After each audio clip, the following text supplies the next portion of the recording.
Google reduces cloud latency with updated Andromeda SDN stack.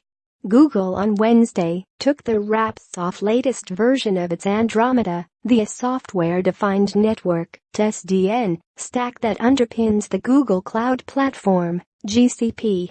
With this release, packets on the network are able to securely bypass the hypervisor and go directly to the Andromeda software packet processor.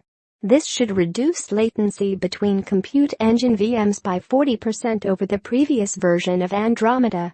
Since Google launched Andromeda in 2014, it's been able to reduce Compute Engine latency by nearly a factor of 8. Without having to do anything, customers' code in some cases will run noticeably faster and better, Google engineering fellow Amin Vadhat told ZDNet.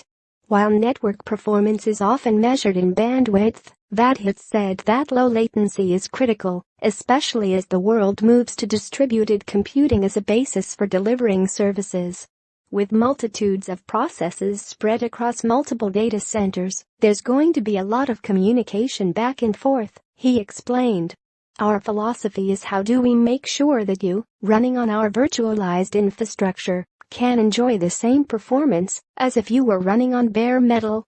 Google has taken out the last bottleneck, he said, with a hypervisor bypass that builds on Virtuo, the Linux para-virtualization standard for network and disk device drivers.